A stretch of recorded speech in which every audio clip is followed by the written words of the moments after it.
देश में 375 रुपया प्रतिदिन नहीं कमा पाते, 21 करोड़ लोग गरीबी रेखा से नीचे हैं, किसान 27 रुपये विशुद्ध किसानी से प्रतिदिन कमाता है, तो ये आर्थिक विषमताएं, हम 5वीं सबसे बड़ी अर्थव्यवस्था भले ही हों लेकिन 142वें नंबर पर हैं प्रति व्यक्ति आय में, तो आर्थिक विषमताएं तो एक हकीकत है।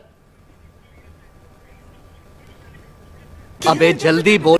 इस झूठ को नहीं, इस झूठ को या इस दुष्प्रचार को भी, अच्छा ये दुष्प्रचार है, दत्तात्रेय ओस बोले दुष्प्रचार कर रहे हैं जो आप कह रहे हैं।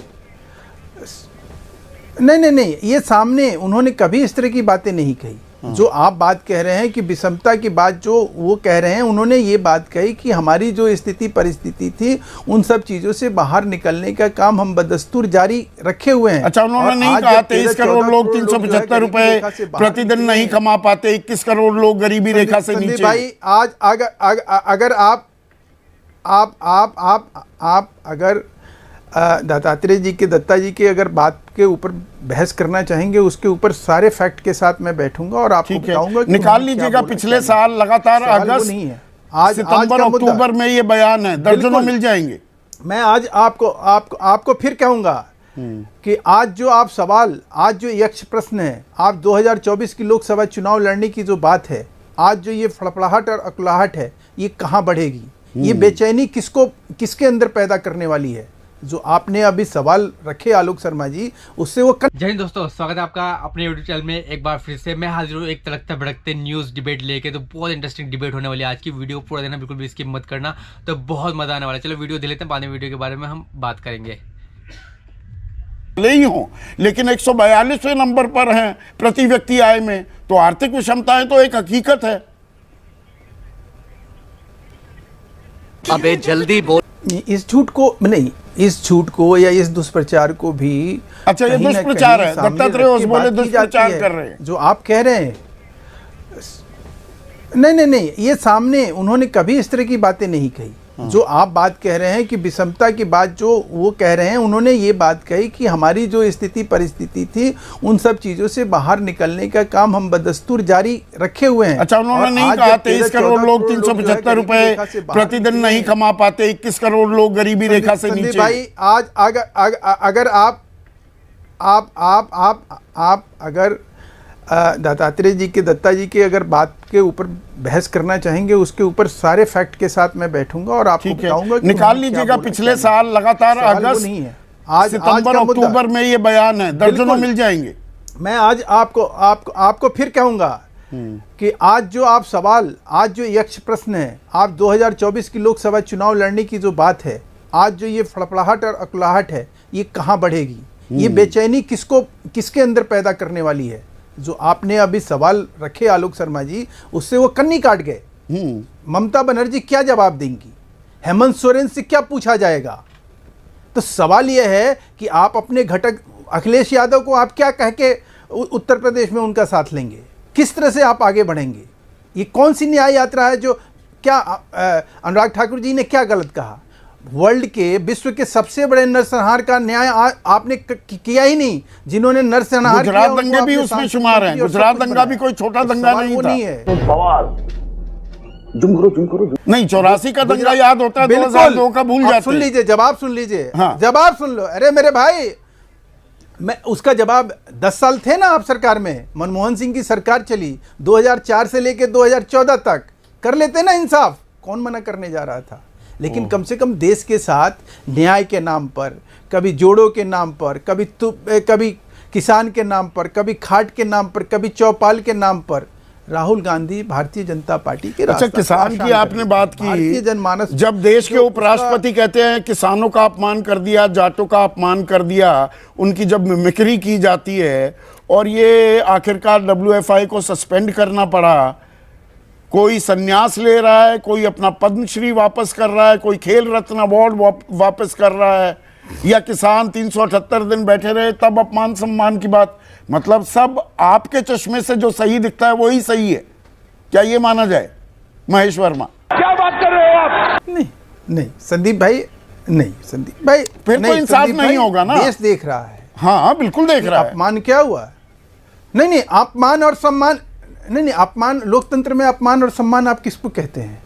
कि अगर कहीं हम अपमान कर रहे होते, कहीं लोगों को, कहीं हम उनको आतंकित कर रहे होते, कहीं हम लोगों के बीच में एक ऐसा वातावरण, हम देश को कहीं बदनाम कर रहे होते, सुप्रीम कोर्ट के ऊपर सवालिया निशान खड़ा कर रहे होते, हम अपने संसद के ऊपर विश्वास नहीं कर रहे होते। आज आपने ही कहा ना कि भाई 6000 के, भारतीय जनता पार्टी के 6000 के पैकेज पे विश्वास किया लोगों ने, लेकिन राहुल गांधी के 72,000 जो दिखेगा वो तो हम बोलेंगे, पर 146 सांसद निलंबित क्या कर मतलब दिए, था? उसमें जनप्रतिनिधि जो आपने मैंने चुनकर भेजे, उनका अपमान नहीं है क्या? उनको बाहर निकाल दो। फिर सब हल्ला काटे हुए थे, सबने दंगल वहां कुश्ती कर रहे थे। कह रहे हैं कि आप नहीं वो आपने गिनाया ना, आप वो गिनाए ना आपने कि किसान आंदोलन से लेके आपने पहलवान की बातें, आपने सब चीज कही। अगर हमारे कहीं गुण दोष के आधार पर जनता तय करती है कि भारतीय जनता पार्टी ऐसा काम नहीं करती है, तो गारंटी भागलपुर की गाड़ी चल रही है मजबूती से, और मोदी की गारंटी पर भरोसा है। ठीक है, अच्छा बात नहीं है। भी अपनी नाराजगी तकलीफ का इजहार कर दिया केसी त्यागी ने।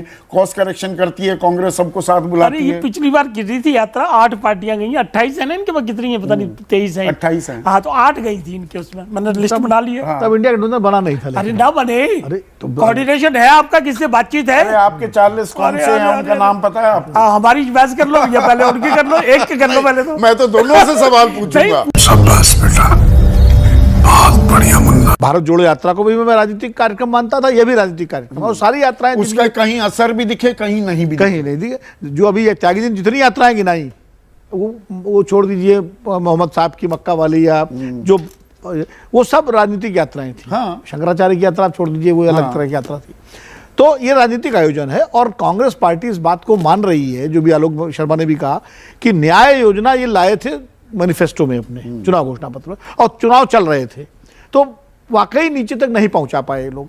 अब जो कि यात्रा के जरिए इस अपनी न्याय योजना को या न्याय की सारी नारे को, चूंकि गारंटी वाला जो नारा था वो तो अभी आपने अपने संबोधन में कहा ही, जो हमारे यहाँ बात हो रही थी, वो कर्नाटक में कांग्रेस ने उठाया था, लेकिन उसको बीजेपी ने बहुत सलीके से अपना नारा बना लिया। ये तो साला होना ही था। बहुत तरीके से मोदी जी का नाम जोड़ दिया, मोदी की गारंटी हो गई।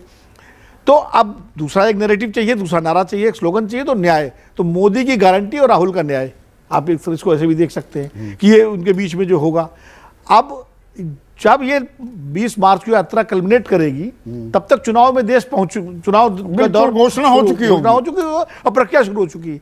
तो जो न्याय का नैरेटिव है कांग्रेस पार्टी का, और इंडिया गठबंधन का भी बनेगा वो, क्योंकि मुझे नहीं लगता है कांग्रेस पार्टी ऐसी मूर्खता करेगी कि इंडिया गठबंधन को नहीं बुलाएगी। इसके अंदर राम मंदिर में जो प्राण प्रतिष्ठा होनी है, रामलला विराजमान हो जाएंगे बाकायदा, वो भी आयोजन 22 के बाद फिर वो खबर नहीं होगा। हाँ, वो 22 पहला हफ्ता इस यात्रा का वो तो राम के नाम रहेगा, और मान लीजिए 22 के बाद 24, 25, 4-5 दिन और खबर चलेगी ज्यादा से ज्यादा।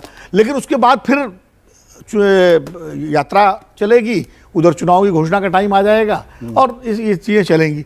मुझे लगता है शायद ये बड़ी रणनीति के तौर पर इसको इस तरह रखा गया है कि शुरुआत तो राम मंदिर के आयोजन से पहले कर दी, लेकिन ले जाएंगे इसको, रायता फैल गया था, यकायक सिमट गया यात्रा को लेकर, बिल्कुल चुनाव तक ले जाएंगे इसको, और चुनाव तक ले जाकर के उसमें देखिए मुझे जो, पर सबसे बड़ी अड़चन जिसकी पीड़ा का इजहार भी किया केसी त्यागी ने, पूरा इंडिया गठबंधन उसको साथ ले लेते तो नहीं लेंगे, ऐसा नहीं लेंगे। मुझे मेरी जो जानकारी थोड़ी बहुत है कि सारे नेताओं को चिट्ठी जाएगी, सारे नेताओं को आमंत्रित किया जाएगा। कार्यक्रम तो कांग्रेस पार्टी का है, राहुल गांधी का। देखिए बीजेपी की विकसित भारत यात्रा चल रही है, उसमें कौन सा एनडीए घटक शामिल है? कोई है क्या उसमें? इनकी पार्टी वाले हैं क्या? चिराग पासवान जा रहे हैं उसमें? नहीं जा रहे। गजब बेइज्जती है। तो ये पार्टियों के आयोजन अपने होते हैं, उसके बाद आप बुलाते हैं उसमें। अभी परिवर्तन यात्रा बिहार में नीतीश कुमार जी ने, इन लोगों ने की थी, उसमें कौन सा कांग्रेस पार्टी गई थी? तो ये दल अपनी अपनी यात्राएं करते हैं, लेकिन आप अपने अतिथि के रूप में अपने सहयोगी को बुलाते हैं और उसमें जाते हैं। पिछली बार भारत जोड़ो यात्रा में भी महाराष्ट्र में एनसीपी शामिल हुई, शिवसेना शामिल हुई, तमिलनाडु में जिनके जिनसे गठबंधन था उनका, वो सब शामिल हुए, और जिनसे गठबंधन होने की उम्मीद थी उन्होंने चिट्ठियां भेजी।